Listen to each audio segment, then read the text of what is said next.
नमस्कार दोस्तों, कहानी सुनिए चैनल पर आप सभी का स्वागत है। आज की कहानी में हम सुनेंगे भगवान शिव एवं पार्वती विवाह। कहानी की शुरुआत करते हैं। जब सती के खुद को योगाग्नि में भस्म कर लेने का समाचार शिव जी के पास पहुंचा, तब शिव जी ने वीरभद्र को भेजा। उन्होंने वहां जाकर यज्ञ विध्वंस कर डाला और सब देवताओं को यथोचित फल दिया। सती ने मरते समय शिव से वर मांगा कि हर जन्म में आप मेरे पति हों। इसी कारण उन्होंने हिमाचल के घर जाकर पार्वती का जन्म लिया। जब से पार्वती हिमाचल के घर में जन्म लिया, तब से उनके घर में सुख और संपत्तियां छा गई।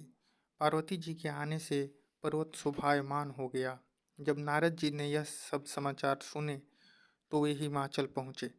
वहां पहुंचकर वे हिमाचल से मिले और हंसकर बोले, तुम्हारी कन्या गुणों की खान है। यह स्वभाव से ही सुंदर, सुशील और शांत है।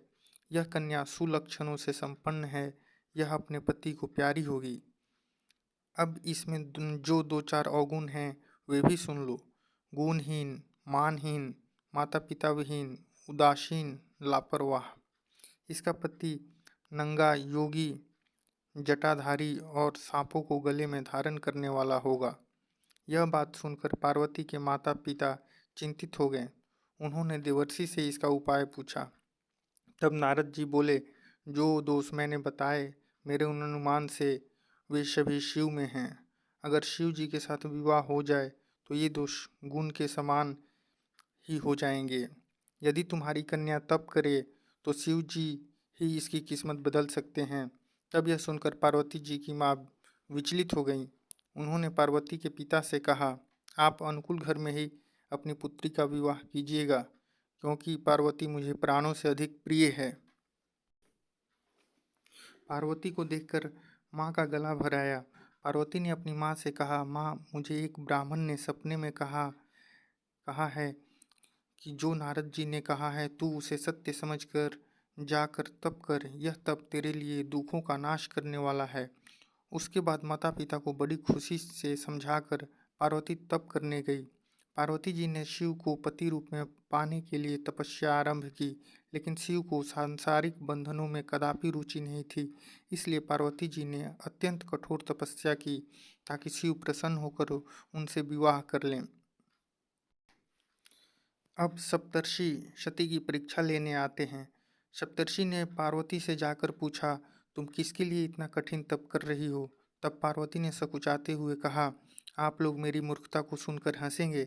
मैं शिव को अपना पति बनाना चाहती हूँ। पार्वती की बात सुनकर सभी ऋषि हंसने लगे और बोले कि तुमने उस नारद का उपदेश सुनकर शिव को अपना पति माना है, जो सब कुछ चौपट कर देता है।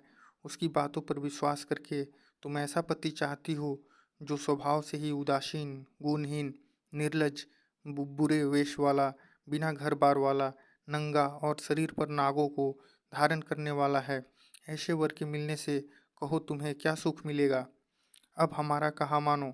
हमने तुम्हारे लिए बहुत अच्छा वर चुना है। हमने तुम्हारे लिए जो वर चुना है वो लक्ष्मी का स्वामी और बैकुंठपुरी का रहने वाला है। तब पार्वती उनकी बात सुनकर बोली, कहा है कि मेरा हठ भी पर्वत के समान ही मजबूत है। मैं अपना यह जन्म शिव के लिए हार चुकी हूँ। मेरी तो करोड़ों जन्मों तक यही जिद रहेगी। पार्वती की यह बात सुनकर सभी ऋषि बोले, आप माया हैं और शिव भगवान हैं। आप दोनों समस्त जगत के माता पिता हैं। यह कहकर सप्तर्षि पार्वती को प्रणाम करके वहाँ से चले गए। इस प्रकार पार्वती जी की दृढ़ निष्ठा ने जीत लिया था शिव जी का मन। वर्षों तपस्या करने के बाद एक दिन पार्वती जी के पास एक ब्रह्मचारी आया। वह ब्रह्मचारी तपस्विनी पार्वती का अर्घ्य स्वीकार करने से पूर्व बोल उठा, तुम्हारे जैसे सुकुमारी क्या तपस्या के योग्य है? मैं दीर्घ काल तक जप किया हूँ। चाहो तो मेरा आधा या पूरा तप ले लो, किंतु तुम इतनी कठिन तपस्या मत करो। तुम चाहो तो त्रिभुवन के स्वामी भगवान विष्णु भी किंतु पार्वती ने ऐसा उपेक्षा का भाव दिखाया कि ब्रह्मचारी 2 क्षण को रुक पाया। फिर बोला, योग्य वर में 3 गुण देखे जाते हैं, सौंदर्य, कुलीनता और संपत्ति। इन तीनों में से शिव के पास एक भी नहीं है। नीलकंठ, त्रिलोचन, जटाधारी, विभूति पोते, शाप लपेटे शिव में तुम्हें कहीं सौंदर्य दिखता है? उनकी संपत्ति का तो कहना ही क्या, नग्न रहते हैं, बहुत हुआ तो चर्म लपेट लिया, यानी कि चमड़ा लपेट लिया, कोई नहीं जानता कि उनकी उत्पत्ति कैसे हुई। ब्रह्मचारी पता नहीं क्या क्या कहता रहा, किंतु अपने आराध्य की निंदा पार्वती को अच्छी नहीं लगी, अतः वे अन्यत्र जाने को उठ खड़ी हुई। तब शिव उनकी निष्ठा देख ब्रह्मचारी रूप त्याग प्रकट हुए और उनसे विवाह किया। जहाँ दृढ़ लगन, कष्ट सहने का साहस और अटूट विश्वास हो, वहाँ लक्ष्य की प्राप्ति अवश्य होती है। तो इस प्रकार दोस्तों, ये रही आज की कहानी। अगली कहानी कल आपके सामने प्रस्तुत की जाएगी। ऐसी ही कहानियों को सुनने के लिए आप सब्सक्राइब करें हमारा चैनल, कहानी सुनिए। धन्यवाद।